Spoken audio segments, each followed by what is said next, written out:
Liverpool have been dealt another injury blow, with Fabinho now set to be sidelined after suffering a hamstring injury against Midtjylland. Fabinho pulled up after 30 minutes of Tuesday night's Champions League tie, replaced by teenager Rhys Williams. Speaking after the match, Jurgen Klopp confirmed it was hamstring injury for the Brazilian but didn't know the severity of the issue yet. "It's exactly the last thing we needed," admitted the boss. "I know he felt a hamstring and that's not good. He said he could have played on but no sprints, which doesn't help. We will see, we will know more after a scan." Hamstring injuries are typically at the minimum 2 weeks out, and Fabinho will therefore be expected to miss games against West Ham and Atalanta, and possibly Manchester City. Klopp explained, "We have to wait for the scan obviously, but you know in these times, when somebody goes off with a muscle problem it's pretty rare that doc calls me the next morning and says false alarm, all fine, he can go again. It's now only about how long, that's all. Nowadays a week means 3 games, 10 days means 4 games, 14 days means 7 games and all these kinds of things. That's how it is. Absolutely not cool, but that's the situation." Liverpool are, of course, already without Virgil van Dijk, with Fabinho having impressed in his 2 performances in defence since the Dutchman's injury. Klopp will be hoping Joel Matip will be back available for Saturday's visit of West Ham. Speaking at his post-match press conference, Klopp said, "I don't know. We have to see." Matip has missed the last 2 games after 1 game back following a month layoff, which followed 2 months out with another injury. Matip played 1 minute in the opening game of the season against Leeds, then started in the Merseyside derby a fortnight ago. His last start before that was also the Merseyside derby, after the lockdown in June. Jordan Henderson would be next in line to play at centre-back, having done so in the Club World Cup semi-final last December. Beyond that, the options are Billy Koumetio and Nat Phillips, neither of which can be registered for the Reds' European squad until the knockout stages. Ozan Kabak and Dayot Upamecano both play in the Bundesliga and both have been heavily linked with a move to Liverpool once the January transfer window opens. Will the Reds look to add to their ranks after Virgil van Dijk's season-ending injury and, if so, which of the 2 could prove to be the better purchase for Jurgen Klopp's side come the new year? The players themselves have had differing fortunes over the last 10 months, Kabak a part of a faltering and stuttering Schalke that haven't enjoyed a league win since January, while Upamecano featured in RB Leipzig's run to the Champions League semi-final. For Liverpool, any potential recruit must be comfortable in possession, while also demonstrating an ability to transition from defence to attack in the blink of an eye. Most of all, though, their defensive strengths must be those associated with a title-winning side. With the Reds facing a gargantuan set of fixtures in close succession over the whole season, an injection of new blood into the ranks could prove vital if the quest for European and domestic glory is to be achieved. Ozan Kabak.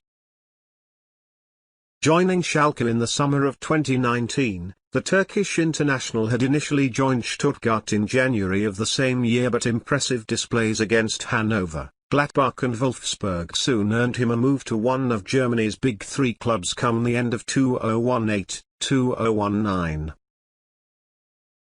Despite his lack of perceived defensive height, Kabak does command the air relatively well, especially from set pieces, something which Liverpool have struggled with of late. His age is often reflected in parts of his play still developing. The defender has been guilty of the occasional rash challenge, last ditch when not necessarily needed, however, this is something that could be coached out by Klopp. Schalke are in a woeful run of form. They haven't tasted victory in the Bundesliga since January and have been on the receiving end of a few eyebrow-raising scorelines. However, even in the face of heavy defeats, Kabak's potential is still easy to recognize. The fact he can also deputize in defensive midfield adds a level of versatility, something Klopp is keen for players to have, especially over a relentless and challenging campaign. Under the care of David Wagner, the 20-year-old started the 2019-2020 season as a bit-part player, but come matchday 10 he was an integral part of the Gelsenkirchen club's starting 11. Part of a team that flattered to deceive, a mixture of tactical problems and confidence shortfalls saw Schalke finish a lowly 12th, just 8 points above the relegation zone. The new season has seen them fare little better. Wagner was sacked after just 2 games and Kabak was suspended for an ugly altercation in the match versus Werder Bremen. Eventually, he received a 5-game suspension for a red card foul and a spitting incident, which was unseen by both the match referee and VAR. Kabak is right-footed but happy to tackle with either foot. Prior to his red card against Werder, his stats show an average of just 1 foul per game. When loaded against just how poor Schalke have been defensively, it gives an indication that, overall, his concentration is at a higher level than those around him. Predominantly utilized as a right-sided centre-back, he can play centrally as part of a back three and can also play on the left side if required.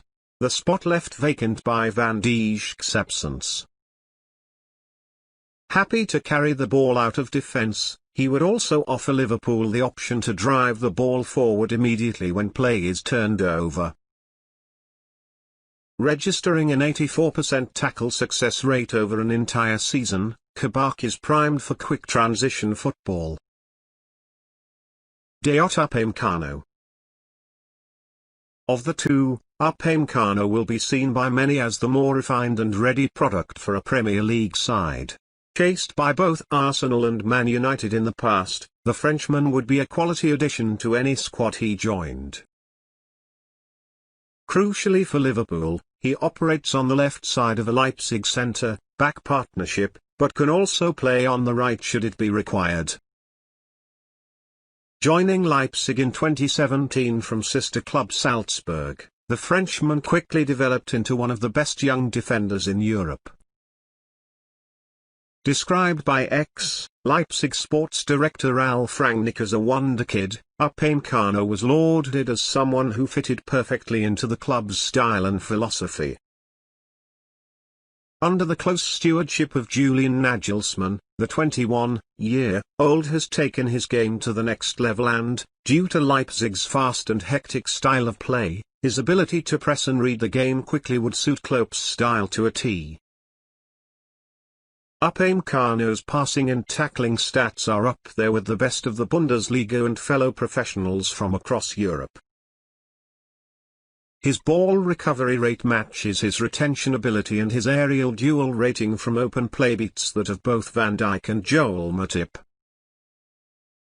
The Leipzig defender has been given the label of an elite defender for good reason.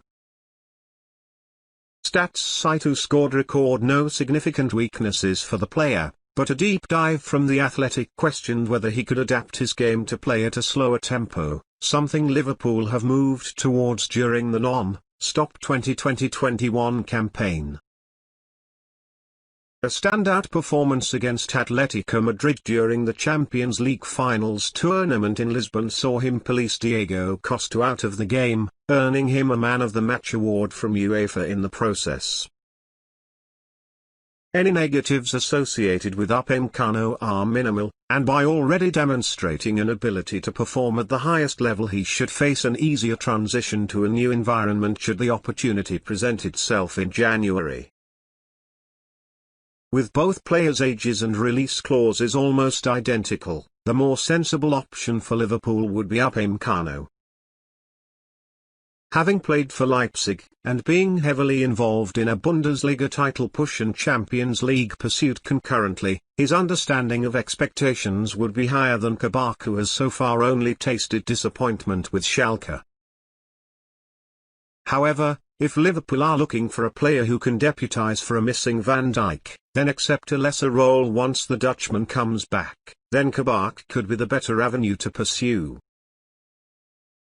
Most importantly for the Reds, they need a defender who can eventually replace Joel Matip and challenge Joe Gomez, but should the unthinkable happen, and Van Dijk's recovery takes longer than expected or he never fully recovers, then Upamecano would fit the bill as a long-term solution.